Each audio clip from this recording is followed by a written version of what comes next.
In the name of the Father, and of the Son, and of the Holy Ghost. Amen. This May 1st, we turn our eyes toward Joseph.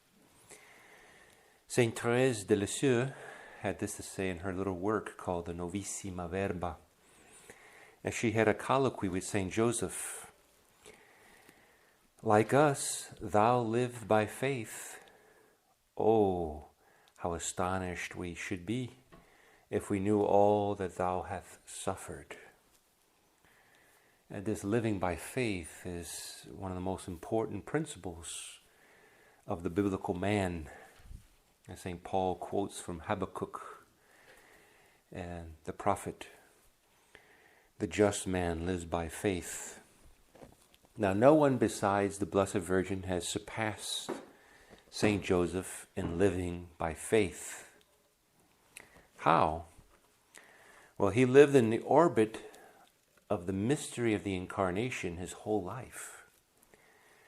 And for this, he passed through the obscurities which surrounded the accomplishment of this great mystery.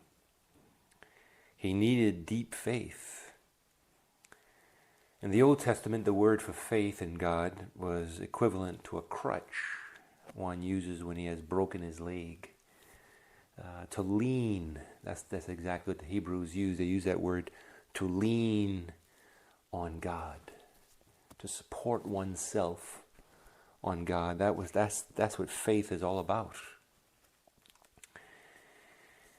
And both the mind and the heart and one's entire being, both physical and spiritual, to lean on God in 1,000 different ways, in 1,000 different difficulties throughout the day, throughout the year, throughout the life. And so St. Joseph's life had to lean on God abundantly. Something had to nourish this type of faith. And what was it? What nourished his faith? Sufferings. Imagine the perplexity that aroused in his mind by Mary's mysterious maternity, as Venerable Maria de Jesus de Agreda dramatically describes about the trials of St. Joseph's soul during this period of his struggle. And it was because of his faith the angel was able to clear things up for him, the truth about things. Other sufferings he also had to experience, the extreme poverty and anxieties connected with the mystery of Bethlehem. The privations during the flight into Egypt, as Venerable Maria de Jesus de Agreda says, endured 7 years, then going into Egypt, not knowing what is what, humanly speaking. And not only did sufferings nourish his faith, but because of those embracing of sufferings, he sort of merited, as you can call it, visitations from angels. You know, how many angels appeared to us that enlighten our minds and help our minds to understand. So he was so great in the faith that he earned angels to counsel him on many different occasions.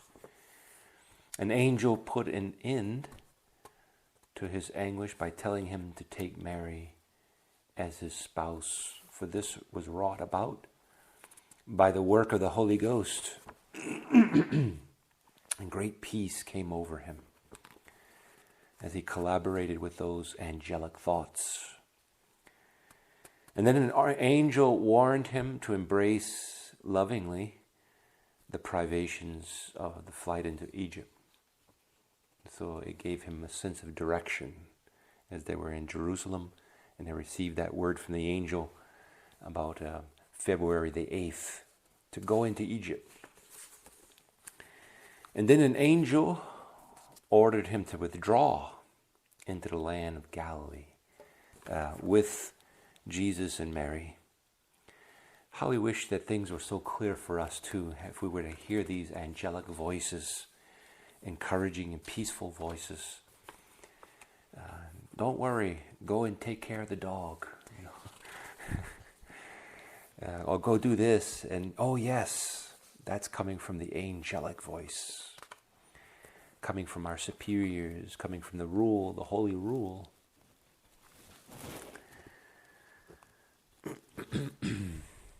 So who can have an angel speaking so powerfully within the soul of one, but if he was a man of humility and fear of God and prayer?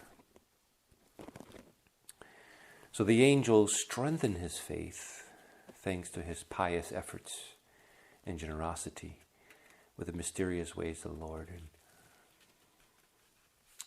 And he was able to grow so much in faith by watching the Blessed Virgin, how she excelled in all of these traits par excellence. So as we continue this holy sacrifice of the Mass, as we honor St. Joseph, our heavenly patron, let us ask that we too may chip in and into the work of God within us, that work of faith, through our own embracing of our sufferings and our willingness to grow in prayer and search for prayer, so that our guardian angel can help us to be inspired. In the name of the Father, and of the Son, and the Holy Ghost. Amen.